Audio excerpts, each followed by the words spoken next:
வணக்கம் மக்களே, இது ஆச்சரியங்களின் அணிவகுப்பு 12 டக்கர். தமிழ் சினிமால அப்பப்போ மேஜிக் நடக்கும். அப்படி ஒரு மேஜிக் தான் ஆண் பாவம் திரைப்படம். அதை பத்தின 12 டக்கரான தகவல்கள் உங்களுக்காக. சக்சஸ் பண்ணும் அப்படின்ற கனவோடு இருக்கிற டைரக்டர்ஸோட முதல் படம் எப்படியும் சக்சஸ்ஃபுல்லா கொடுத்துருவாங்க. ஆனா ரெண்டாவது படத்தை கொஞ்சம் மிஸ் பண்ணாலும் அவங்களோட கெரியரே காலியாயிடும். அப்படிப்பட்ட நேரத்தில் பாண்டியராஜன் அவர்கள் கன்னிராசி அப்படின்ற சூப்பர் ஹிட் படத்தை கொடுத்துட்டு ரெண்டாவது படமான தன்னோட அடுத்த படத்துல பாத்தீங்கன்னா அவரே நடிச்சு புதுமுகங்கள் எல்லாம் நடிக்க வச்சு பெரிய ஹிஸ்டரியே கிரியேட் பண்ணியிருக்காரு.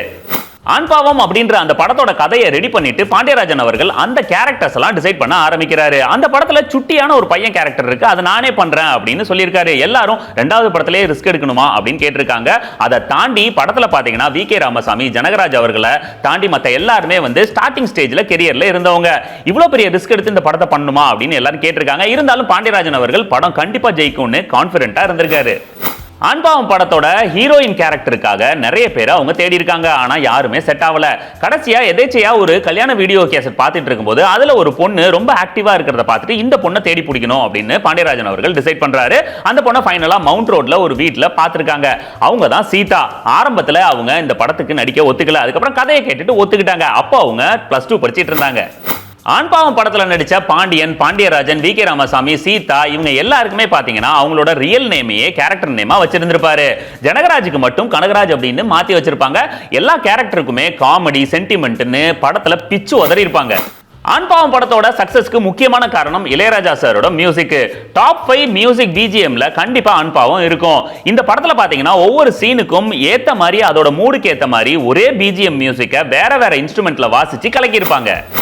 ஆண்பாவம் காமெடி படம் அப்படின்னாலுமே டயலாக்லாம் வேற லெவல்ல இருக்கும். ஒரு சீக்வன்ஸ்ல பாத்தீங்கன்னா ரேவதி அவர்கள் சூசைட் அட்டம் பண்ணி அவங்க வாய் பேச முடியாம போயிடும். அப்போ வி.கே. ராமசாமி அந்த பொண்ணு வீட்டுக்கு வந்துட்டு என் வீட்டுல கூட தான் சாமி போட்டோ நிறைய இருக்கு, ஆனா எந்த சாமியும் பேசுறது இல்ல, அதுக்காக நான் வெளியே தூக்கியா போட்டுற போறேன், நீ தாமா என் வீட்டு மருமக அப்படின்னு ஜஸ்ட் லைக் த டயலாக்ல சொல்லிட்டு போயிருப்பாரு. அந்த அளவுக்கு வசனங்கள்லாம் வேற லெவல்ல இருக்கும். பொதுவா அண்ணன் தம்பி பாசத்தை கான்செப்டா வச்சு படங்கள் எடுத்தா சென்டிமெண்ட் புளிவாங்க, இல்ல அடிச்சுக்குவாங்க. ஆனா இந்த படத்துல மேலோட்டமா அடிச்சுக்கிட்டாலும் உள்ளுக்குள்ள அவ்வளோ ஒரு சென்டிமெண்ட் கனெக்டாவே இருக்கும். பாண்டியன் பாண்டியராஜனுக்கா இருக்கட்டும், இல்ல வி.கே. ராமசாமி, ஜனகராஜ் அவங்க அண்ணன் தம்பி ரிலேஷன்ஷிப்பா இருக்கட்டும், சூப்பரா இருக்கும். இது ரியாலிட்டியில கனெக்ட் ஆனதுனால இந்த படம் சூப்பரா ஒர்க் அவுட் ஆச்சு. வழக்கமா ஜனகராஜ் அவர்கள் ஹை பிச்ல சென்னை லாங்குவேஜ்ல கலக்கி நடிப்பாரு. ஆனா இந்த படத்துல ரொம்ப குறைவா பேசுவார். ஆனா எக்ஸ்பிரஷன்ல வேற லெவல்ல பின்னி எடுத்திருப்பாரு. குறிப்பா ஆண்பாவம் படத்துல தான் பையனோட தலையில அண்டாவை கவுக்குற சீன்லாம் தியேட்டரே அதிர்ச்சி. ஆண்பாவம் படத்தை டிஸ்ட்ரிபியூட்டர் ஷோ போட்டுட்டு வெளியில பதட்டமா நின்று இருந்திருக்காரு. தியேட்டர்ல இருந்து வெளியில வந்த ஒரு டிஸ்ட்ரிபியூட்டர் படம் கதை சூப்பரா இருக்கு, ஆனா நீ நடிச்சு அதை ஸ்பாயில் பண்ணிட்ட, இந்த படம் ஓடாது அப்படின்னு நெகட்டிவா கமெண்ட் சொல்லியிருக்காங்க. இதை தாண்டி பாண்டியராஜன் மேல இண்டஸ்ட்ரிக்குள்ள நெகட்டிவா நிறைய கமெண்ட்ஸ் வர ஆரம்பிச்சிருக்கு. ஆனா படம் ரிலீஸ் ஆகி அது எல்லாத்தையும் தெறிக்க விட்டுருச்சு. ஆண்பாவம் படம் ரிலீஸ் ஆகி ஃபர்ஸ்ட் ஷோ பல்லாவரத்துல பாண்டியராஜன் அவர்கள் பார்க்க போயிருக்காரு. அந்த தியேட்டர்ல 5-6 பேர் தான் இருந்திருக்காங்க, கூட்டமே இல்லை. இதே நிலைமை தான் மற்ற தியேட்டர்லயும். ஸோ உடனே மனசொடைஞ்சு போன பாண்டியராஜன் வீட்டுக்கு அம்மா மடியில படுத்துக்கிட்டு நான் தோத்துட்டமா அப்படின்னு அழுதுருக்காரு.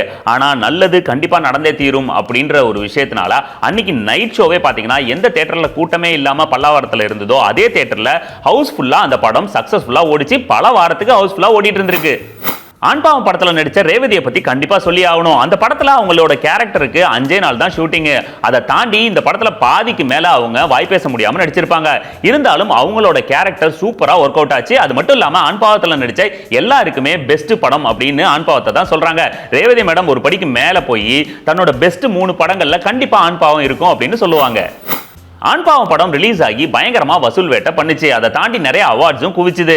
அது மட்டும் இல்லாம டாப் 10 காமெடி படங்கள்ல இன்னைக்கு வரைக்கும் ஆண்பாவம் கண்டிப்பா லிஸ்ட்ல இருக்கு. அதை தாண்டி 2006ல ஆண்பாவம் பார்ட் 2 பாண்டியராஜன் அவர்கள் தன்னோட பையன் பிருத்திவிராஜை வச்சு படம் எடுத்திருக்காரு.